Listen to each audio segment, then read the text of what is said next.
Mother Nature, you're a bitch. Right as I want to film. Really?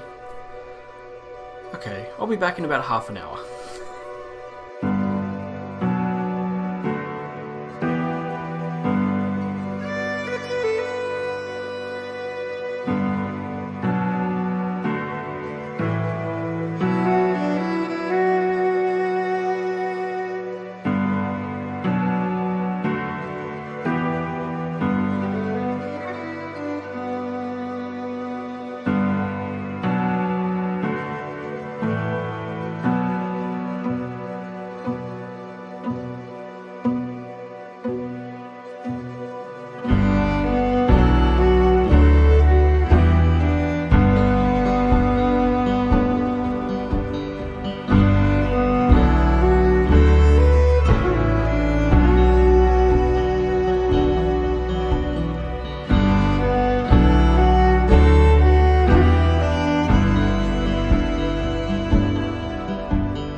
Hey guys, Modsy here, and today we're going to be talking about the Radeon 9700 Pro. This card has been probably the most formidable card that I have tried to buy for my collection.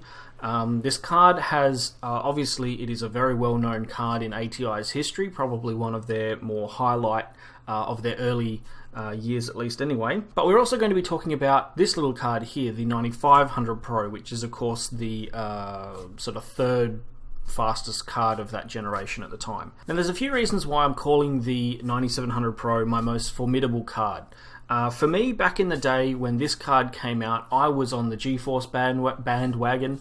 I had a TI 4800 SE by Asus, a really nice card, overclocked really nicely, looked really good as well. It was a really nice card and it did me pretty well for a couple of years at least. But a friend of mine had a 9700 Pro and, well, they had an Intel system and of course I had an AMD system, and of course TI 4600 versus 9700 Pro, AMD versus Intel. This was like, you know, butting heads, who had the best benchmark, who had the best score, blah blah blah blah. So the reason this card has had a bit of a checkered history throughout you know, my own history is because of that situation and what it led me to do, which is introduce me into the world of overclocking. Of course, I think at the time I had a Athlon XP 2600 Plus, which I think it was a 2.6. It must have been a 333 frontside bus. I really can't remember. It was a while ago. But I overclocked the crap out of that thing to try and make up for the differences that my friend who had the much faster Pentium 4 system had with a 9700 Pro, and of course I overclocked the video card and the memory and everything.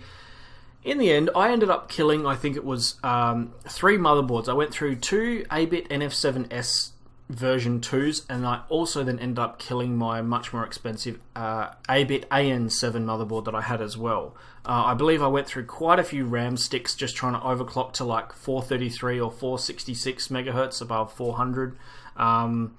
Learnt my lesson with that. I also bought a little cool OCZ DDR booster, which I'm going to be doing a video on sometime in the near future, because it is a really cool bit of overclocking tech that doesn't exist these days, which is a really funky, like, brute force way of overclocking memory.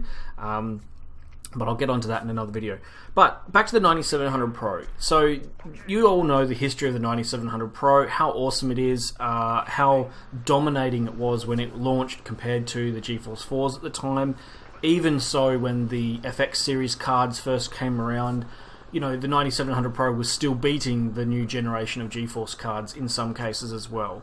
And then, of course, ATI then dropped the next upgrade, the 9800 Pro, and just, you know, it was like one up, one up, one up. But the 9700 Pro seems to be sitting on a little bit of a pedestal for some people, especially for some collectors and sort of some ATI fanboys as well. And it's being obviously seen, you know, with sort of rose-tinted glasses in a way of being just one of these most ultimate video cards from that era.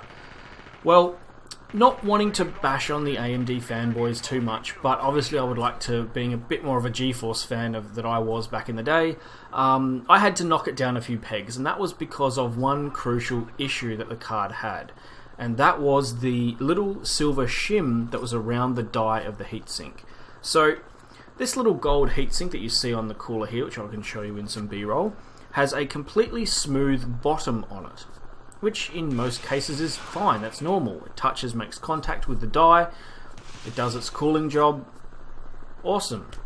The problem is that little silver shim around the outside of the die, and whatever material was used to glue it onto the PCB, the PCB of the core at least, over time that would actually rise. For whatever reason, when it was setting or when the heat got too hot or whatever it was, caused a chemical reaction that caused the glue material of the shim to cause the shim to rise. And it would actually rise higher than the level of the die. And of course, when you then have a completely flat bottom cooler, it gets lifted up from the die. So then you would end up running your 9700 Pro without any cooling, effectively. You just had a little bit of goopy, you know, thermal compound or the really crappy stuff that they used back then as well. Not even properly making contact between the heatsink and the die itself. And so you would end up killing your 9700 Pro through no fault of your own.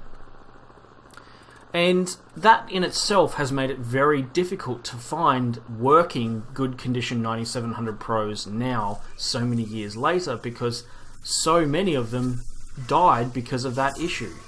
Now, thankfully, ATI did rectify that issue in the next revision of the 9800 Pro.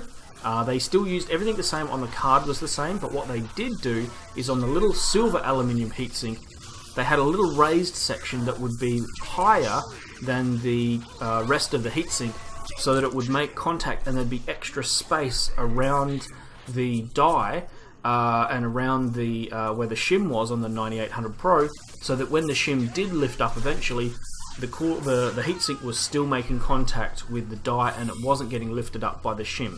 So this was never an issue, even though the same thing did happen on the 9800 Pro and even the 9800 XT eventually as well. Because of that alteration they made with the heatsink side of it, it never became an issue anymore. So that's why it's so easy to find 9800 Pros, even with reference coolers these days, in completely working condition and really cheap on eBay still. Like, I think the couple that I've ended up buying, I think I've had 3 now myself, and I think in total all of them cost me less than $100 combined. So the 9700 Pro had a bit of an issue, and while it was initially not even reported on, of course, because nobody knew it when these cards launched, the issue didn't happen. The issue didn't start to happen for maybe 2 or 3 years into the life of that video card, when the issue sort of propped up and people were finding that this was actually in fact happening.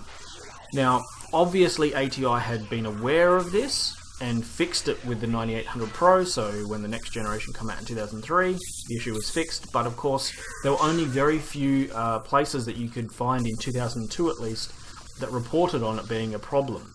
So of course these days you can just, if you get a 9700 Pro and you have the only cooler you have is one of these that has the flat bottoms on the bottom of it, and you want to use it and don't want to risk that issue, potentially killing it, you can actually, it's almost like de-lidding. You can just take off that shim with a razor blade. Be very careful, obviously.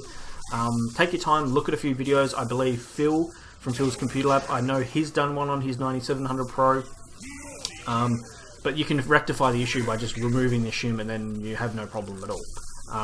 Obviously, it's just a risky thing to do.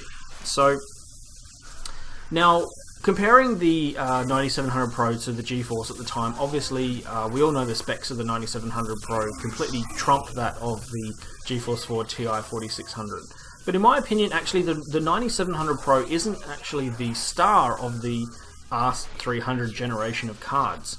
For me, that actually goes to the 9500 Pro.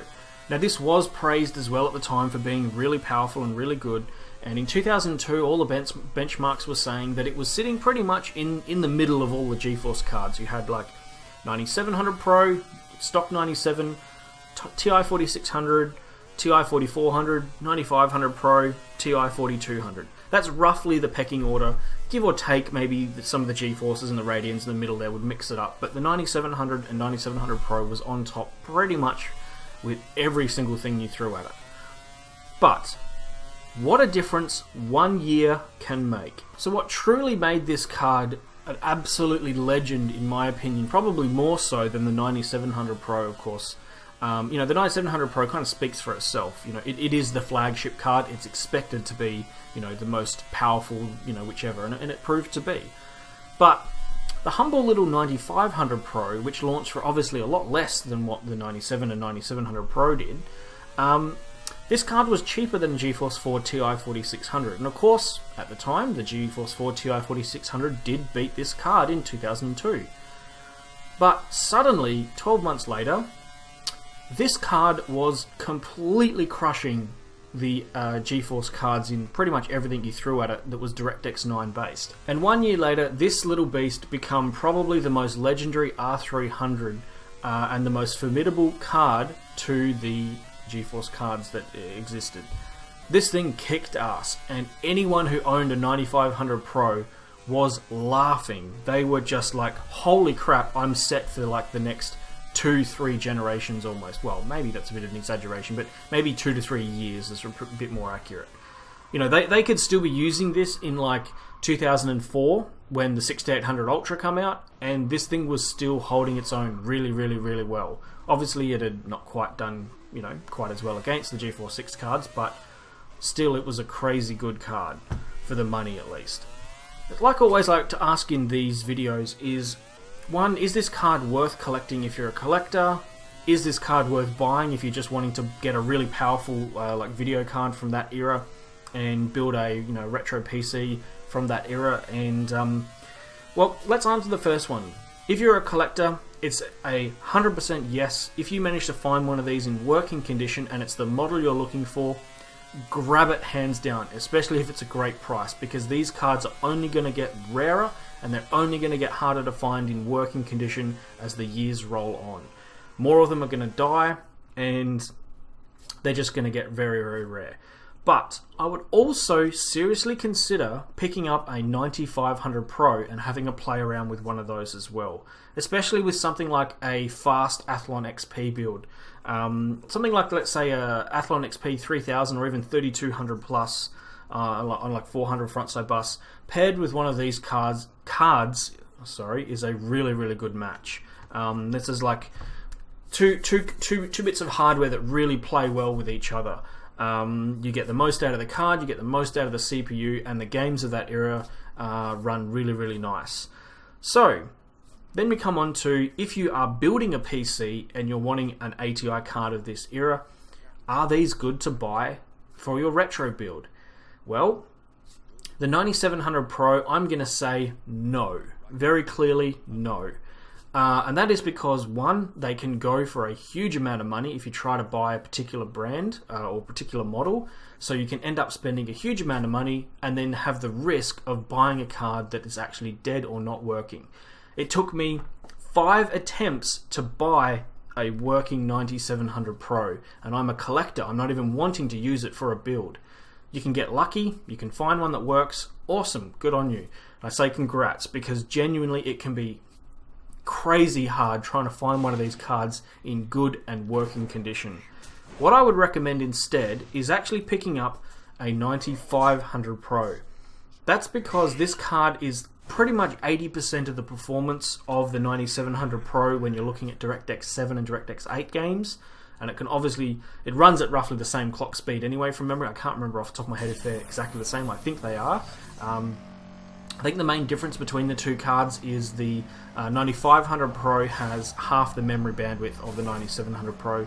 Otherwise, everything else is the same compared to the two from memory. But you can just look on Wikipedia if you really want to confirm.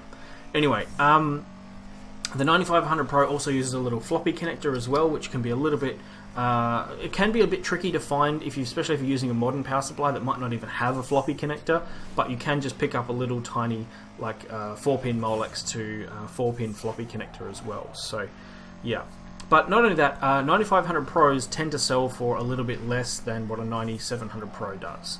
But there's a few things I would recommend. Try to find a 9500 Pro that doesn't have the I-shaped memory, like the 4 memory modules along the top like this. Try and find one that has the L shape, so the 2 memory at the top and the 2 memory at the back. Similar to how the 9700 Pro has 2 at the top, 2 at the back, and it's obviously the same on the back side as well. The reason for that is that you can actually flash those 9500 Pros with the L-shaped memory modules. You can flash them into being full 9700 cards. Not 9700 Pros, I believe just 9700s, which means you actually unlock the full memory bus for those cards, and they run a little bit nicer, which is good. Unfortunately, you can't do the same with the I-shaped one, with the memory that just goes straight across the top. They're not compatible, unfortunately. I believe there's some tweaking you can do, but that's a little bit beyond what I'm interested in doing anyway. But I would recommend the 9500 Pro if you're wanting one of these two cards for a actual active, ongoing, like 24/7, 7-day-a-week sort of retro build. 9500 Pro I'd recommend grabbing over a 9700.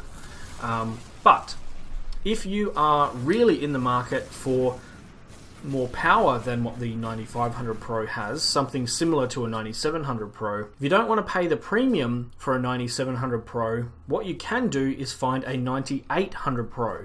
Because, as I mentioned earlier in the video, that 9800 Pros didn't suffer from the same thermal imploding heatsink catastrophe that the 97s had, 9800 Pros were in abundance and are still, I picked up quite a lot for very cheap, as I mentioned, and quite regularly you can find 9800 Pros in like bulk lots of old video cards on eBay for a bargain.